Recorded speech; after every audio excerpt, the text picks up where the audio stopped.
Hi, hello, and welcome to PJs and Pages with Danielle. I'm Danielle, and today I'm going to be doing a reading wrap-up of the books I read in January. At the end of the video, I'm also going to do just a few of the books that I have planned for February. I'm going to try not to stick to a TBR completely, just because I want to be able to mood read as my mood takes me. But I do have a couple of books planned to read with friends, so I'm going to go over what those books are. So let's get started with the January books. Starting off January, I finished Two Twisted Crowns by Rachel Gillig, I think is how you say her last name. That is the sequel to One Dark Window, so I won't go too much into what it's about, but the things that I did like about it were that it was a multiple point of view, and I thought that the additional romance that was added in was really nice. I did enjoy it more than the first book, but I still found that my attention wavered from that. So I think it's a good series, a good duology, but I don't think it's the best one that I read last year or this year. So I'd probably give it about 3.5 to 4 stars. After that, I read Never Blow a Kiss by Lindsay Lovis.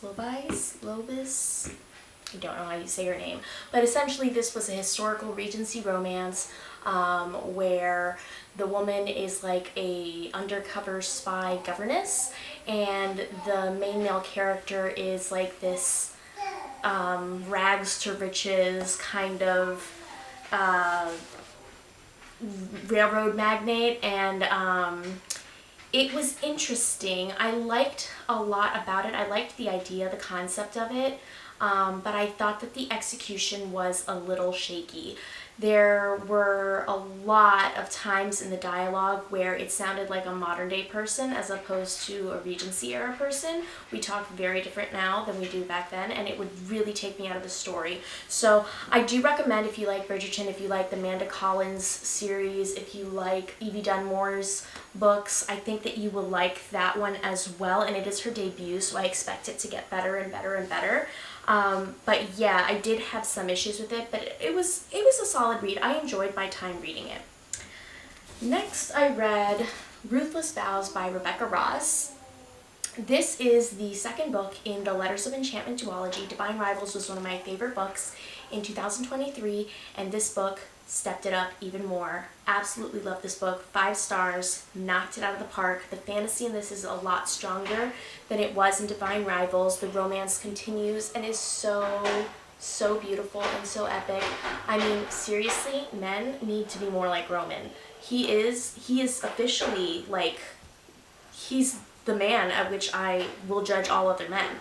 So, Ruthless Vows by Rebecca Ross. After Ruthless Vows, I finished reading Next Door Nemesis by Alexa Martin. I read this one. This is the book I started my first reading vlog with, and it was a cute book. It's a rivals to lovers rom-com about 2 rivals who go for the HOA presidency position. It was cute, 3-star read, nothing too spectacular. I enjoyed it. And yeah, if you want to hear more of my thoughts on it, you can watch the vlog. Same with This Spells Love by Kate Robb. This one I enjoyed significantly more than Next Door Nemesis. This was the other book that I finished in that vlog, and it's a magical realism rom-com where she wishes that her ex-boyfriend and her had never met, and it kind of takes her to an alternate reality where that is what has occurred, and her best friend, she met him on the same day that she met her ex-boyfriend, and so she has to go back and try to befriend him, and in the process she wonders whether maybe she was with the wrong person all along. It was really cute, friends to lovers, kind of, sort of, because he doesn't know that he's her friend. I don't know. It was cute. If you want to hear more thoughts, go ahead and watch my vlog. After that, I was rom-commed out, and I read There, There by Tommy Orange. This was a phenomenal book about 12 people. It's from 12 different perspectives, and they're all kind of convalescing at this big, great Oakland powwow, and each of them have their own reasons for being at the powwow. It was powerful, moving writing, beautiful. Each character was very distinctive. Even though there were 12 of them, I was able to keep all of them in track because they felt like actual real people. Their personalities were so distinctive. I highly recommend. It did make me cry at the end, and I'm very excited because I have an arc for the sequel, and it comes out this month in February. So I'm looking forward to reading that and seeing where this story goes after the fact, because I thought this was just going to be a standalone book, and honestly, it could have just stood alone. So I'm curious to see what the sequel is going to do. Okay, I got the littlest one down for bedtime. It's not nap time, it's bedtime. He doesn't nap anymore, so hopefully I can finish this video without any interruptions. If you hear a beeping, it's him waking up and I have to run. But yes, I read Meet Me at the Lake by Carly Fortune. I didn't actually read it, I listened to it as an audiobook. I got the physical copy thinking that I might get to it to read, and I just didn't have the time. I kind of wish that I had read it instead of listening to it though, because the audiobook really made the experience even more so less enjoyable. I did not enjoy this book. It is about two people, Fern Brookbanks and Will Baxter, in their early 20s. They meet for 24 hours. They have this wonderful day together, and you know, they can tell the chemistry is there, they can tell that they have a connection, but it's not the right time. They make these life goals, life plans, and they decide, okay, in a year we're going to get together and we're going to meet at your mom's resort. And she shows up, but he doesn't. And so she kind of just forgets about him and moves on with her life. But he's kind of always been there in the background of her mind, always wondering whatever happened. And then 10 years later, they're in their 30s, and her mom unexpectedly dies, and she has to run back to the resort, which it turns out is failing financially, and try to rescue it and possibly run it. And Will Baxter appears out of nowhere to help her do this, because now he's this big financial guru person thing. I didn't like Will. He really rubbed me the wrong way. It wasn't just that the narrator voiced his character weird, where she does that weird man deep voice thing, and it was very cringy. I also just didn't like the decisions that he made. I didn't feel right about them. I think that he really suffered from miscommunication even in his 30s. Like, the guy just didn't learn. I think that her ex-boyfriend, Jamie, deserved a lot better. I think that there was a lot I didn't love about this book. There was good things. The setting was beautiful. The writing was really good. I like the writing style. It's got a dual timeline going on, which is really good. But the climax was anticlimactic, and it just didn't really do much for me. So unfortunately, this one was a miss, but it was a really great book to talk about with my book club. After Meet Me at the Lake, I finished The City of Stardust by Georgia Summers. This was an ARC that I received for free for my review from NetGalley, and I actually think I got the the Fairy Loot special edition of this, and I'll be unboxing that soon. But unfortunately, this book was a miss for me. It is an urban fantasy, and it had a lot of things going for it that should have worked. Like, the writing was lyrical, it was very lots of vibes. I'm all about books that are lots of vibes and little plot, but I had no idea what was going on in this book for like 2/3 of the book. The last third was great, but the first 2/3, I had no clue what was happening, and not in an enjoyable way. Like, I found myself having to force myself to pick up this book. So unfortunately, it was a miss for me. It's about, it's kind of even hard to explain since I had a hard time understanding the book to begin with. But basically, there's this family, the Everleys, and every generation, one of them is taken as like a sacrifice to these gods, or this goddess, and no one knows why. They call it the curse, and one day, one of the Everleys, it's her turn to be taken, and she runs off, and she leaves her daughter behind. And in an attempt to try and figure out how to break this curse, how to solve this mystery. And I guess she's not able to ends up falling on the daughter to figure out how to stop herself from being taken by this awful goddess. I didn't enjoy it. It really just didn't do it for me. It was like maybe a 3-star read because the ending was good. The romance kind of fell flat for me. I wouldn't even call it a romance. I think it was supposed to be a romance, but it wasn't romantic at all. Yeah, unfortunately that one was just a miss for me.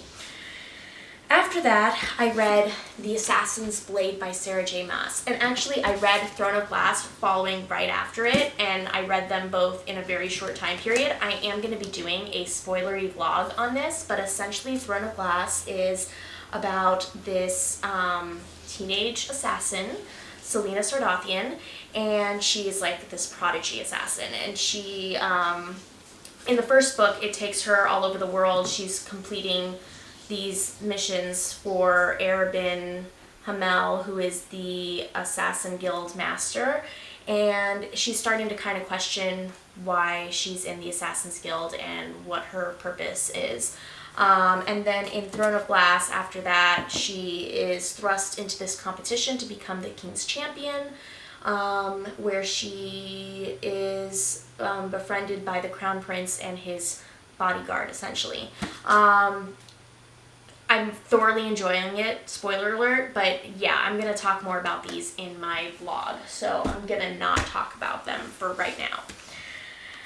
After Throne of Glass, I read The Serpent and the Wings of Night by Carissa Broadbent, and I absolutely loved it. I saw this one recommended after I finished Fourth Wing, and I just never got around to it because I saw that it was about vampires, and I was like, not sure I'm in my vampire stage. I am so in my vampire stage. Like, this is the vampire era for sure. In fact, I have a couple of other books on my TBR that are vampire books, and I'm like thrilled to start them because of this.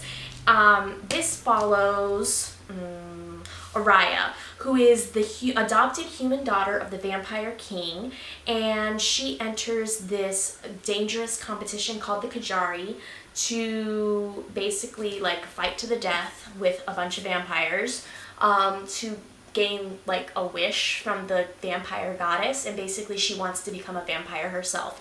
And in the process, she has to ally herself with a vampire named Rain, who not only is a ruthless vampire, but he's also a rival like house or faction of vampires from her father's vampire faction.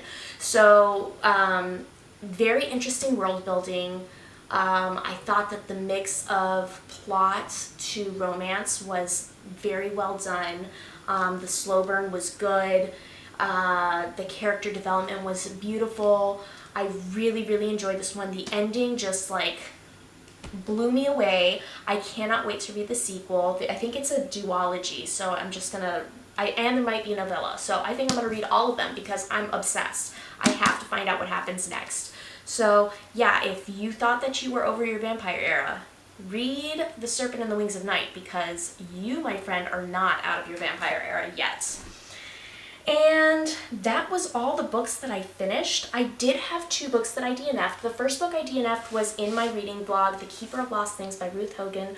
I explain it a little bit more, but essentially that one is a magical realism story about a woman who inherits this house from this man who's been like collecting people's lost items, and he gives her this task of returning all the items, and then she can keep his house. And she was like his housekeeper or something.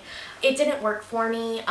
It was a little dry, and I think a lot of the humor was in these references to these movies that I had never seen and I had no intention of seeing. So if you're curious to know more of my thoughts there, you can see that in the vlog. The other book that I DNF'd is A Dowry of Blood by S.T. Gibson. A Dowry of Blood is a vampire book. See, I told you guys, I'm back in my vampire era. But this one didn't work for me. A Dowry of Blood is a Dracula retelling from the perspective of Constanta, his wife. And it is sapphic and polyamorous, and I have no problems with any of those things, but the relationships that they were in seemed toxic, like excessively toxic, and also kind of gross. Like there's this younger, almost pedophilic, like I got the ick. I got the ick from the romance part of it, and I had to put it down. But the writing was gorgeous, like beautiful, beautiful writing, and it's like in this epistolary kind of writing where she's like writing to Dracula and like explaining why it is that she went against him or whatever. I don't know what happens in the end. I kind of want someone to spoil it for me, so if you read it, please tell me what happens in the end because I want to know. I just didn't want to go through the ick of all the other stuff. And it just wasn't for me, unfortunately. I do want to try more of S.T. Gibson's writing because I think that they're a phenomenal writer. I do have an arc of An Education in Malice, is I believe what it's called, which comes out in February. So hopefully I'll get to that arc in February because I really do think that her writing was beautiful. That storyline wasn't a storyline for me, I think. So yeah, those are the two books that I DNF'd. As far as my favorite books of the month were definitely Ruthless Vows and The Serpent and the Wings of Night. Those were both 5-star reads for me. Throne of Glass and Assassin's Blade came in a really close second. I'm really excited about starting that series and excited to see where it goes. But yeah, January was a pretty decent reading. I mean, a lot of decent books and some really, really great books. So I call it a good reading month. And looking into February, there are a couple of books that I am looking forward to. I'm trying not to set a reading goal for myself, like I said, but I do have a couple of book clubs that I'm a part of, so I'll be reading for those, and then as well, some buddy reads. So with Bookends Friends, we are going to be reading Chain Gang All-Stars throughout the month of February. I think we broke it up into parts, so a part for each week. This one, I've been told, is very violent. I don't know too much about it except that it is a commentary on the private prison systems, and it is like the Hunger Games with gladiators. And the little bit that I have heard about it, it kind of reminds me of this movie that came out when I was in high school where like it was this prison system where the prisoners could like compete to get to get out of prison, I guess, and they would like race, but it was like these deadly races. So it kind of reminds. Editing Danielle here. I realized that my video cut out and I did not notice at all. And I just kept on filming. I was able to refilm parts of it, but unfortunately the portion of the video where I talked about Chain Gang All-Stars is gone, and I have no clue what I was saying because I was rambling at that point, but something about the video or the movie that I watched in high school, it reminded me of that one, so we'll leave it at that, and sorry for the interruption. For my library's book club this month, we are reading The Bodyguard by Catherine Center, which is a perfect pick for the month of February. I needed some romance in my life, and I think I'm actually going to do a romance reading vlog with this one and a couple of other romance books that I've got on my list. But The Bodyguard essentially takes the bodyguard trope and flips it on its head. She is the bodyguard and he is the client, and he has to go home because his mom gets sick, and he hires her. What could possibly go wrong? So yeah, I don't really know that much about it. I have not read anything by Catherine Center before. I started Hello Stranger and I never got around to finishing it, not because it was bad, just because life got in the way. So this will be my first Catherine Center book all the way through. And I mean, the cover is beautiful, so I am excited to read it. Next up, for my Find Me book club with my sorority sisters, we are reading The 7-Year Slip this month. This one is a magical realism romance about a woman who inherits her grandmother's apartment or condo or something like that, and when she steps inside of it, she moves into 7 years in the past, and there's another man living there. So yeah, I don't know too much about it, but I've heard really, really good things. I'm really excited about reading this one. And if I'm not mistaken, the author is kind of local. Yeah, she's local to where I live. So that's kind of cool, because I overheard the bookseller talking about how she comes in regularly to sign her books. So this is not a signed copy, unfortunately, but maybe I'll get her to sign it the next time she comes in. So The 7-Year Slip by Ashley Poston. I am going to be reading the third book, Crown of Midnight to Throne of Glass by Sarah J. Maas. I'm just going to continue reading through the Throne of Glass series throughout this year until I finish them. So far I'm enjoying it. I'm doing a whole spoilery reading vlog, so keep your eyes open for that. And that's all I will say about that one. And then I have some library holds. So I have one library hold that still hasn't come through, and that's Love Naturally by Sophie Sullivan, I believe. That's going to be for the Lyssa K. Adams book club, and I honestly don't know anything about it, except that it's like a grumpy sunshine, opposites attract rom-com. The other book that I got from the library is Orbital by Samantha Harvey. This one I saw at the bookstore and was really intrigued by. It takes place over a 24-hour period, and it follows 6 women and men hurtling through space around the Earth. So it kind of looks like it might be a sci-fi, literary sci-fi, and I'm really intrigued to read more sci-fi this year. Another book that I picked up at the library was The Radcliffe Ladies Reading Club by Julia Bryan Thomas, and this one is a historical fiction that takes place in Massachusetts in 1955. It follows a woman who opens up a bookshop in Cambridge, and these 4 college students, Tess, Caroline, Evie, and Merritt, are navigating the struggles of being newly independent college women in a world that seems to want to keep them in the kitchen. So it sounds like it's going to have some feminist undertones to it, and, you know, coming of age kind of thing, and I'm really looking forward to it. The print is kind of large and spaced out really far apart, so I think it's going to be a rather quick read, even though it looks like it's a little thicker. I'm really excited about this one. And finally, I also picked up The Unfortunate Side Effects of Heartbreak and Magic.